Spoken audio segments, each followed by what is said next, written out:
കഴിഞ്ഞ ദിവസം 4-5 വഹാബി കുട്ടികൾ നാടുകാണി ചുരത്തിൽ കയറിയിട്ട് അവിടെ ഒരു മക്കാമുണ്ട്. ആ മക്കാമിൽ സിയാറത്ത് ചെയ്യുന്ന കുറച്ച് ആൾക്കാരെ വീഡിയോ ഷൂട്ട് ചെയ്ത് പുറത്തേക്ക് വിട്ടിട്ട് അവർ പറയുന്നുണ്ട്, ഇസ്ലാമിൽ അടിസ്ഥാനപരമായിട്ട് ഇങ്ങനെ ഒരു സംഗതിയേ ഇല്ല, ഇങ്ങനെ ഒരു സംഭവം ഇസ്ലാമിലുണ്ട്, ഇമാം ഷാഫി റളിയല്ലാഹു അൻഹു സിയാറത്ത് ചെയ്തിരുന്നു എന്ന് പറഞ്ഞിട്ടുള്ള തെളിവുകൾ ഞാൻ അവരുടെ മുമ്പിൽ നിരത്തി കൊടുത്തപ്പോൾ പിന്നെ അവർ വിഷയം മാറ്റി, റൂട്ട് മാറ്റി.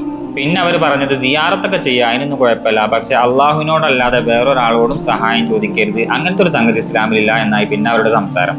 നമുക്ക് നോക്കാം അങ്ങനെ ഒരു സംഭവം ഇസ്ലാമിൽ ഉണ്ടോ ഇല്ലേ എന്ന്. സൂറത്തുൽ മാഇദയിലെ യാ അയ്യുഹല്ലദീന ആമനു എന്ന് തുടങ്ങുന്ന 35-ാമത്തെ ആയത്തിൽ വളരെ കൃത്യമായിട്ട് പറയുന്നുണ്ട്, നിങ്ങൾ അള്ളാഹുവിനെ സൂക്ഷിച്ച് ജീവിക്കുക, അവനിലേക്ക് വസീല തേടുക.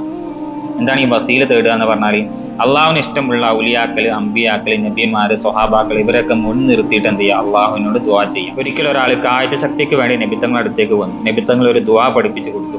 ആ ദുആന്റെ തുടക്കത്തിൽ തന്നെ യാ മുഹമ്മദ് എന്ന് പറഞ്ഞ് നബിത്തങ്ങളെ മുൻനിർത്തിക്കൊണ്ടാണ് ദുആ ചെയ്യാൻ പറയുന്നത്. ഉമർ റളിയല്ലാഹു അൻഹുവിന്റെ കാലത്ത് മഴയ്ക്ക് വേണ്ടി അബ്ബാസ് റളിയല്ലാഹു അൻഹുവിനെ മുൻനിർത്തി ദുആ ചെയ്ത സംഭവം സ്വഹീഹുൽ ബുഖാരിയിലുണ്ട്. മാത്രമല്ല പിന്നെ വഹാബികൾ പറയുന്നത് ഇവരൊക്കെ മരണപ്പെട്ടു പോയില്ലേ, മരിച്ചു കഴിഞ്ഞാൽ പിന്നെ ഇതൊക്കെ എങ്ങനെ കേൾക്കുക എന്നാണ് അവർ പറയുന്നത്. നബിത്തങ്ങൾ ബദർ യുദ്ധത്തിൽ ഷഹീദായവരുടെ അടുത്തേക്ക് പോകുന്നതും അവരോട് സലാം പറയുന്നതും അവരോട് സംസാരിക്കുന്നതും ഒക്കെ ഹദീസിലുണ്ട്. ഇതൊക്കെ നമുക്കറിയാവുന്ന കാര്യമാണ്.